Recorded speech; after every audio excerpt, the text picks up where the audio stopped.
கண்களை மூடும். உன் வழிகள் எல்லாம் தேவ தூதர்கள் உன்னை பாதுகாத்துக் கொள்வார்கள். நீ எவ்வளவு தூரத்தில் இருந்து இந்த இடத்திற்கு வந்தீங்களோ அந்த நோக்கத்தை ஆண்டவர் நிறைவேற்றுவார். பிரியமான தேவனுடைய ஜனமே, நான் நாளை தினம் என்ன பண்ண போகிறேன், நான் என்ன செய்ய போகிறேன் என்று கலங்கி கொண்டிருக்க வேண்டாம். உன்னை படைத்தவர் இன்றைய நாட்களிலிருந்து உன்னை விடுதலையாக்குவார். நாளை தினத்தை பற்றி கவலைப்படாதே. நாளைய தினம் உனக்காக கவலைப்படும். என் தேவன் உன்னை எந்த நோக்கத்தோடு இந்த உலகத்திலே படைத்தார், எந்த நோக்கத்தோடு இந்த இடத்திற்கு வரவழைத்தார், எந்த நோக்கத்தோடு இந்த உலகத்திலே நீ படைத்து நீ ஜீவிக்கின்றாயோ கண்டிப்பாக நிறைவேற்றுவார். அதனாலே எந்த கஷ்டத்தை பார்த்தும் நீ பயப்பட வேண்டாம். பயம் ஒன்றை பார்த்து தான் பயப்படணும், பயப்படவே கூடாது. தேவனுடைய பிள்ளைகள் எப்படி இருக்க வேண்டும்? மன தைரியம், சந்தோஷம் இருக்க வேண்டும். உனக்கு ஒரு சின்ன ஒரு அவமானம் வந்து விட்டால் எனக்கு இன்னும் யாருமே இல்லை என்று நினைக்காது. உனக்கு உன்னுடைய சொந்தம், பந்தம், தாய், தகப்பன், உற்றார், உறவினர்கள் எல்லாரும் கைவிடலாம்.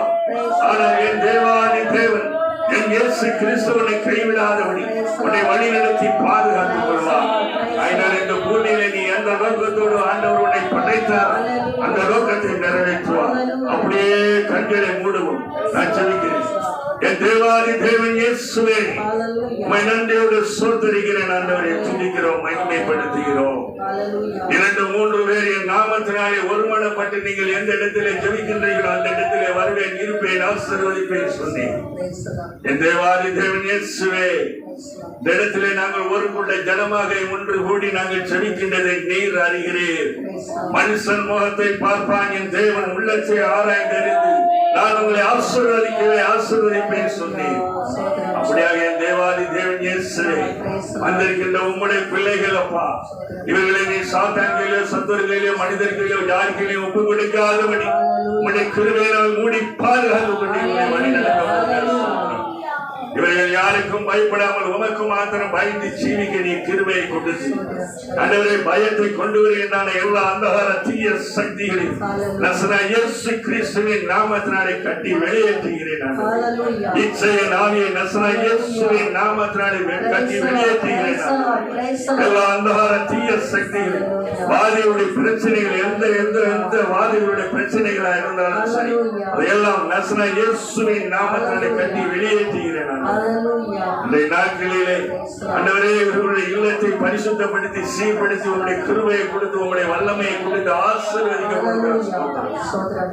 தேவனே, இவர்கள் எந்த நம்பிக்கையோடு இந்த இடத்திலே வந்து அவர்கள் ஜெபிக்கின்றார்களோ, எந்த நம்பிக்கையோடு இந்த இடத்திலே வந்திருக்கின்றார்களோ, என் தேவன் என்னை ஆசீர்வதிப்பார், என் தேவன் என்னை பாதுகாத்துக் கொள்வார், என் தேவன் இந்த இடத்திலே வந்தால் எனக்கு அற்புதத்தை செய்வார் என்று அவர்கள் உண்மை நம்பி இந்த இடத்திற்கு வந்திருக்கின்றார்கள். அந்த நம்பிக்கை மீண்டுவதாக செல்லாதபடி என் தேவன் இவர்களை ஆசீர்வதிக்கிறார். இவர்கள் எந்த பாவங்கள் செய்தாலும் அதையெல்லாம் மன்னித்து இவர்களை பரிசுத்தப்படுத்தி சீர்படுத்தி இவர்கள் மறுபடியும் எந்த பாவத்திற்கும் இல்லாதபடி இவர்களை வழிநடத்த போவதற்காக சொல்கிறார். இவர்கள் குடும்பத்தை ஆசீர்வதிங்க, குடும்பத்தை பெருக பண்ணுங்க.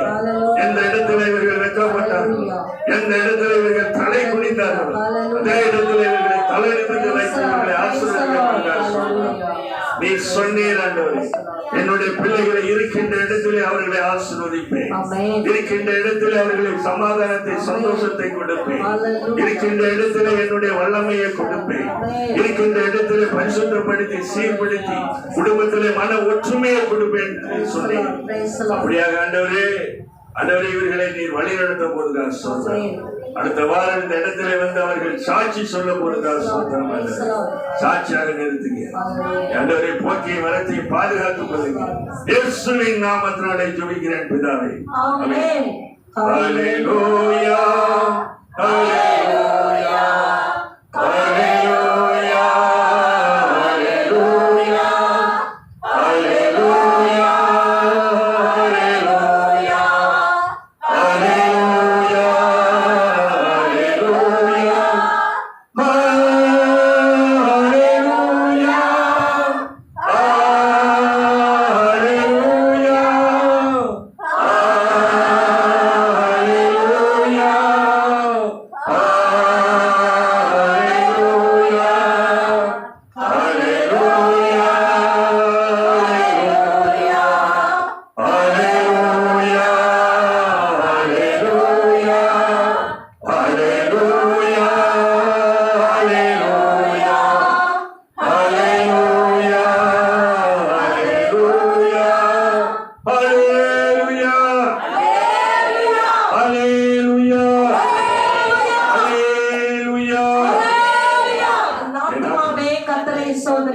என் முழுமே பரிசுத்த நாமத்தை சோதரி, என் ஆத்துமாவே கர்த்தரை